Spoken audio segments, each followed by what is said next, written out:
Welcome guys, welcome all of you. तो आज हम देखते हैं थ्योरम ऑफ टचिंग सर्कल्स। तो पिछले वीडियो में हमने देखा था प्रैक्टिस सेट 3.1 का सेकंड पार्ट, जहां पे मैंने आपको पूरे problems of practice set 3.1 solve करके दिए थे। अब यहाँ पे आगे बढ़ते हैं इस चैप्टर सर्कल में, that is we are going to study about the theorem of touching circles today. Okay, अब टचिंग सर्कल्स का जो थ्योरम है उसका स्टेटमेंट में पहले आपको बता दूं। If two circles are touch each other then their point of contact lies on the line passing through their centers। मैं आपको पहले ये बता दूं कि आपको पता है concept of the touching circles। The two circles or maybe two circles have only one point in common, they are called touching circles। और हम इसे ऐसा भी कह सकते हैं, if two circles are intersect each other in just one point, then they are called touching circles। तो यहाँ पे आप नोटिस कर सकते हैं कि पहले फिगर में these two are the touching circles but they are externally touching, और दूसरी फिगर में they are also touching circles they are but they are internally touching circles। तो ये दोनों कंसेप्ट भी हमने देख लिए हैं। तो चलिए अब इस थ्योरम को देखते हैं। if two circles touch each other maybe internally maybe externally, then their point of contact always lies on the line passing through their centers। उसके सेंटर से पास होने वाली लाइन पे हमेशा उनका पॉइंट ऑफ कांटेक्ट होता है, ये हमें प्रूव करना है। तो चलिए यहाँ पे लिखते हैं इन दोनों फिगर्स के डिफरेंस पे हम कि गिवन क्या है। तो हम यहाँ पे लिख सकते हैं point C is the point of contact of two circles, two touching circles, और मे बी डायरेक्टली लिखते हैं two circles with centre A and B कि पॉइंट C दोनों सर्कल विद सेंटर A और B का पॉइंट ऑफ कांटेक्ट है। ये हम इस फिगर में, इन दोनों फिगर्स में देख सकते हैं।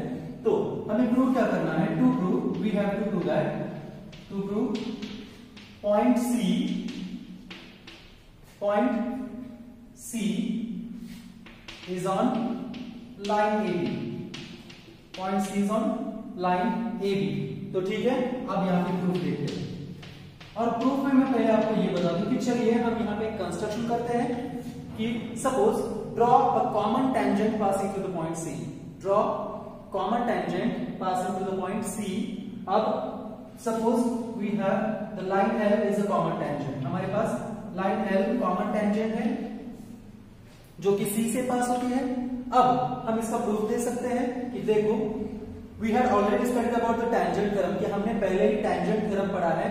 तो टेंजेंट थ्योरम के आधार पर हम यहाँ पे कह सकते हैं bye joining the segment AB, हमने यहाँ पे सेगमेंट AB ज्वाइन कर लिया है, तो हम यहाँ पे कह सकते हैं AC and BC are the radii of circle with centre A as well as circle with centre B respectively. Okay, but अब इसका मतलब ये होता है कि AC BC रेडियाई है और point C point of contact है और L is a tangent. Therefore, by the tangent theorem, tangent is perpendicular to the radius at point of contact। ये हमने पढ़ा है। तो इसका मतलब ये होता है line L is perpendicular to segment AC as well as line L is perpendicular to segment BC, दोनों फिगर में। ठीक है, तो अब हम यहाँ पे ये कह सकते हैं इट मीन्स, इसका मतलब उल्टा भी ले सकते हैं हम, segment AC is perpendicular line L and segment BC is also perpendicular to line L। But मैं आपको ये बात बता दूं कि अगर मैंने एक लाइन ड्रॉ की प्लेन पे और अगर मैं आपको कहूं कि suppose take anywhere point A on the line P।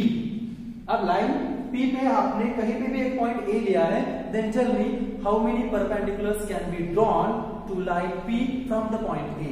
तो हमें पता है कि पॉइंट A से पास होने वाली हम एक ही परपेंडिकुलर लाइन ड्रॉ कर सकते हैं लाइन P के लिए। इसका यही मतलब यहाँ पे भी होता है कि अगर हम ये देखें that is AC perpendicular to line L and BC perpendicular to line L, इसका मतलब यहाँ पे दो सेगमेंट है, एक सेगमेंट AC है, दूसरा सेगमेंट BC है, जो कि लाइन L पे एक ही पॉइंट C पे परपेंडिकुलर है, एक ही पॉइंट C पे परपेंडिकुलर। लेकिन आपको ये पता है कि लाइन के किसी भी एक पॉइंट से एक ही परपेंडिकुलर ड्रॉ किया जा सकता है। इसका मतलब ये होता है segment AC and segment BC are not two different segments that are perpendicular to the line L at point C, nothing but they are same segment or maybe they are the part of a same line segment or same line। तो इसका मतलब ये होता है कि अब AC और BC दो अलग अलग सेगमेंट है नहीं है जो कि L को परपेंडिकुलर है, वो दोनों एक ही सेगमेंट के पार्ट है। इसका मतलब पॉइंट A, C और B कोलिनियर पॉइंट्स होते हैं, that it means point C lies on the line AB। ठीक है, तो ये रहा आपका प्रूफ। चलिए अब यहाँ पे इसको रिटर्न प्रूफ लिखते हैं। ठीक है, तो यहाँ पे पहले हम लिखते हैं draw common tangent L, draw common tangent L। So now bye tangent theorem हम ये कह सकते हैं, that is what,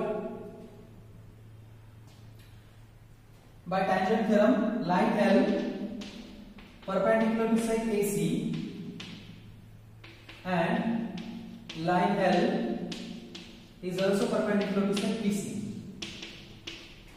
L AC को भी perpendicular है, L segment BC को भी perpendicular है, therefore we can write therefore segment AC perpendicular to line L and segment BC is also perpendicular to line L। but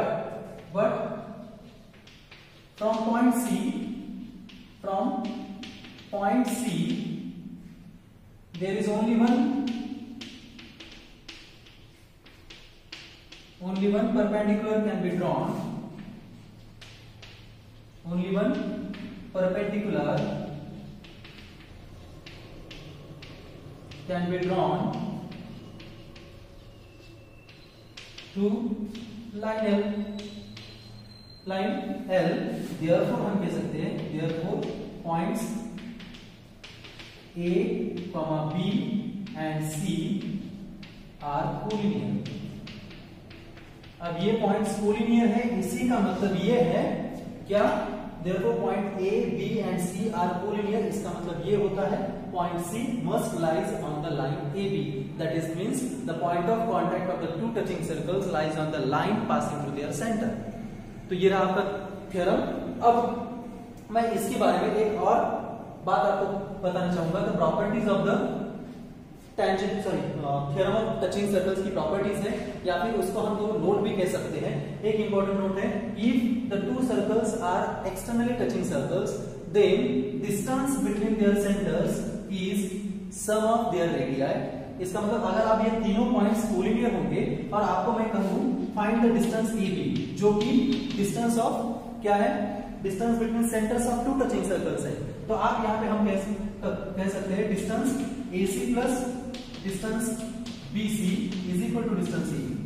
इसका मतलब ये होता है कि जब दो सर्कल्स एक्सटर्नली टचिंग सर्कल्स होते हैं तब उनके सेंटर के बीच का जो डिस्टेंस होता है वो उनके रेडियाई के एडिशन जितना होता है। इसका मतलब हम यहाँ पे ये कह सकते हैं R1 plus R2 is the distance between the centres of two externally touching circles.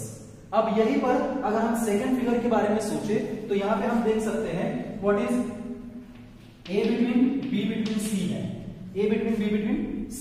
तो अब इनका जो सेंटर है वो है डिस्टेंस AB। यहाँ पे भी हमें डिस्टेंस AB फाइंड करना है, लेकिन अब हम डिस्टेंस AB कैसे फाइंड कर सकते हैं, जबकि AB फाइंड करने के लिए आपको सेगमेंट AC में से आपको सेगमेंट BC माइनस करना पड़ेगा। लेकिन याद रखें segment AC is the radius of larger circle and segment BC is the radius of smaller circle. इसका मतलब ये होता है if two touching circles are the internally touching circles then distance between their centers equal to the difference of their radii।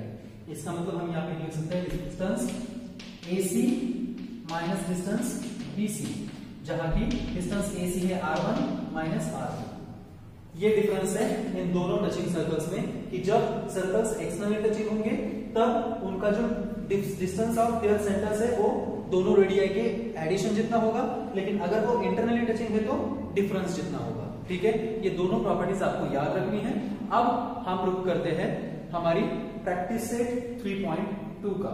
ठीक है,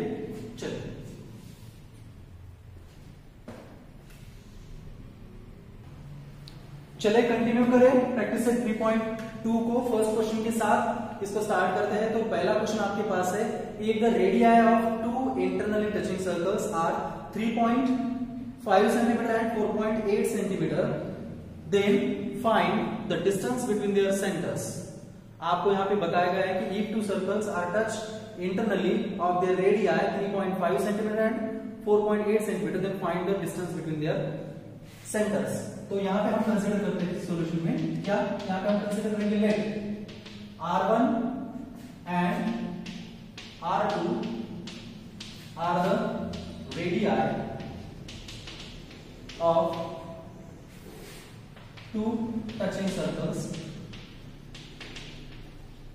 circles respectively. चलिए हम consider करते हैं कि R1 R2 ये दो रेडिया है तो टचिंग सर्कल्स के respectively, therefore we get that is R1 equal to 3.5 centimetre and R2 equal to 4.8 centimetre. This is given, ये आपका गिवन है, ठीक है. बट गिवन सर्कल्स आर कौन से हैं? Given circles are internally touching circles. Therefore distance between their centers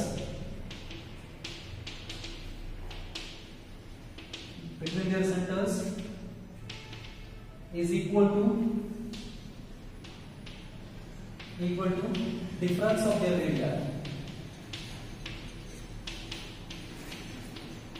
is equal to difference of radii. अभी मैंने आपको बताया था कि अगर दो सर्कल इंटरनली टचिंग सर्कल्स है तो उनका जो सेंटर का डिस्टेंस होगा वो उनकी रेडियाई के डिफरेंस जितना होगा. देयरफॉर हम यहां पे कह सकते हैं therefore distance of centres it is equal to R2 minus R1, क्योंकि बड़े से हमें छोटा माइनस करना पड़ेगा. That is we have 4.8 minus 3.5, it is equal to 1.3 centimeter. So the distance between centers of two internally touching circles having the radii 3.5 and 4.8 centimeter is 1.3 centimeter. चलिए second